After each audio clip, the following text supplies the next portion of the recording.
So I had enough MFP for precisely one decorated pack. And in this pack, I got a duplicate Galaxy Opal card, that Gunther, which gave me enough MFP to spin the wheel one more time, so to speak.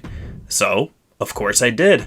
And in that pack, you probably could guess by the name of this video and the thumbnail, of course, but I got the card that I've been looking for since this pack released, and that would be none other than Sol Ruca. And I'm very happy to report I did zero grinding and spent $0 to get this card. But now that I have it, let's do this guide video. We're going against Charlotte Flair. She is stacked. Of course, she's infinite. She has 3 finishers, and normally I would tell you to bait her into using her finishers right away. We're not going to do that this time, and I'll tell you why later. But being a high flyer, Sol Ruca, we got to do 5 running attacks, and I found the best way to do it is just spam them.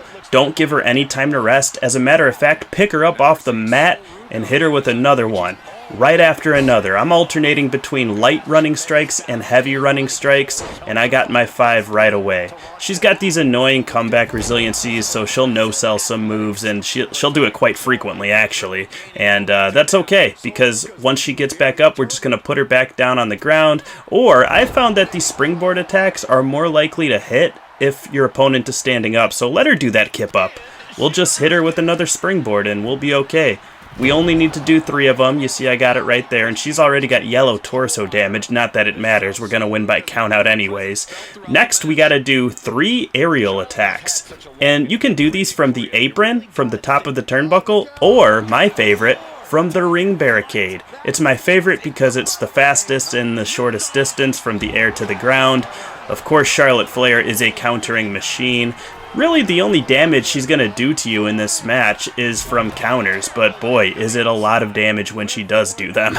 Now, if you do have a full signature, feel free to use it. You don't have to land 3 aerial attacks if you hit the signature. It's just that Charlotte Flair is a countering machine, and Sol Ruca's finisher, especially on the outside of the ring there, has 2 opportunities to be countered. Once for the initial grapple, and then again once you hoist Charlotte up on your shoulders. So the likelihood that you're going to get countered is essentially doubled. I found that it's just better to do the 3 aerial attacks for your 15 MFP. That way you don't have to worry about hitting a signature. If you hit one, great.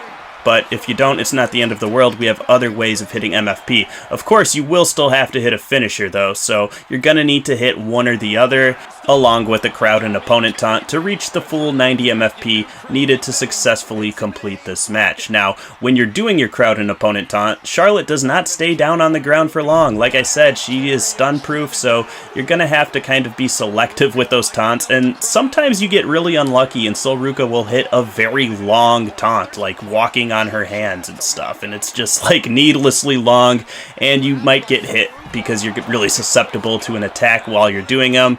So if you want to get some distance, feel free to just kind of run away and do a taunt. Like if that makes you feel more secure, there is no shame in getting some distance between you and Charlotte to get those taunts in. I'm telling you, sometimes these taunts are very long. Anyways, we're going to win by count out here once you have your 90 MFP. Throw her down to the ground at around the 6 or 7 count, then run into the ring yourself. Wait for her little down but out meter to almost be diminished before you do a wake up taunt to reset it to ensure you get the full 10 count victory. Now, I want to touch on what I mentioned at the beginning of the battle, where I said we're not going to take away the finishers from Charlotte like we would typically do. Let me run this match back one more time so I can show you why that is so crucial in case things don't go according to plan here. Because Charlotte is a countering machine, so it's nice to have a backup plan in case you miss your running attacks or your springboards don't land cleanly, because this is 2K after all, so if you're not exactly precise, you could mess it up, or the game will mess it up for you. But the reason why I don't want to bait her into using her finishers is because it makes her very predictable.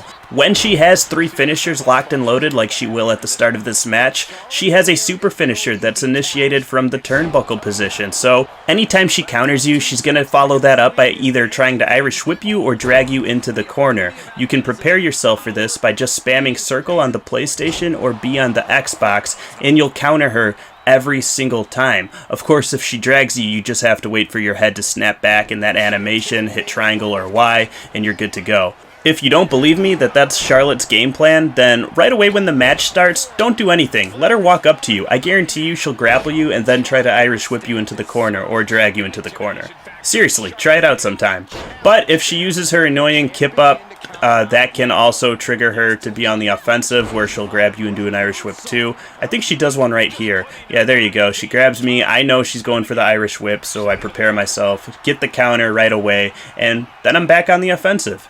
Now, you guys can take her to the outside of the ring right away as soon as the bell rings if you feel more comfortable out there. You cannot lose the match out there, but do keep in mind she will not try to hit a super finisher on the outside of the ring because, of course, she can't. She can only hit one if you're in the ring because you need to be propped up on the turnbuckle to do it. So she'll try to go for figure 8 leg locks on the outside of the ring, which, of course, she cannot win the match on the outside of the ring, but she can still do a hell of a lot of damage to your legs and make the match more difficult for you. When you're inside of the ring and she has all 3 of her finishers, I found that she never even attempts to hit one of those figure 8s on me, so take that for what it's worth. Being on the outside of the ring is fine, but it's not without its risks also.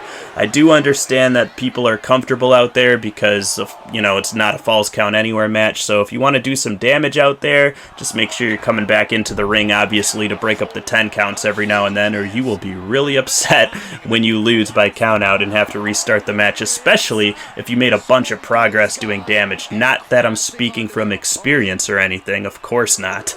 I do not recommend trying to win by pinfall. It's just really annoying how frequently Charlotte can fire off these comeback resiliencies. She has like a million of them. I swear, I'll make her use one up by doing a pin attempt, and she'll have another one after just getting a couple of moves done to her. She builds them up so fast, and it's really annoying. Just save yourself the headache and win by count out. The victories count just the same, guys. There's no ego involved when it comes to live events in MyFaction. We should all know that by now. But if you haven't noticed, my strategy for winning by count out is the same as how we start the match off. I alternate running attacks, light and heavy. I've just found from personal experience that the computer is least likely to counter those. And even if they do, they're fast enough that you can recover and spam the next one over and over again. Charlotte's down but not out meter, that little red circle spinning thing down by her limb body damage indicator, not the stun meter, but the other one. What do you guys refer to that as? Please let me know down below in the comments what you guys call that so I can come up with like a definitive name for that little meter, because I call it something different in every video and I'm starting to feel like an idiot here. I'm coming up with different names for it every single time. What do you guys call that? Anyways, it's very short, the duration that she is down, so running attacks are the name of the game. I just pick her up and put her back down repeatedly until I get, like I said, to like the 6 or 7 count on the referee's count out. Then I run in the ring, do the wake up taunt, and it's easy peasy. Well, I say easy peasy, but if you've noticed, it took me a couple tries to keep her down in this video because she will counter you at a really inconvenient time occasionally, but that's it from me, guys. I just wanted to give you a couple of different looks at this match today, so if things do not go according to plan, like the first initial clip in this video, you at least have some kind of defensive strategy for Charlotte. Just keep in mind she wants to use her super finisher, and you should get through the match okay. That's probably my biggest piece of advice here. She wants to throw you into the turnbuckle. She wants to Irish whip you. Spam circle or B on the Xbox. You do have to do this match 4 times to guarantee you get the infinite Iyo Sky, but it's well worth it. I talked about how that retro AJ Styles we got recently, the infinite one, was probably the best card in all of MyFaction because it was the first one to have 12 gold badges. Well, Iyo Sky is the first female wrestler to have 12 gold badges. Now let's open our 2 packs here. They're both deluxe, but they're from older, kind of obsolete sets at this point.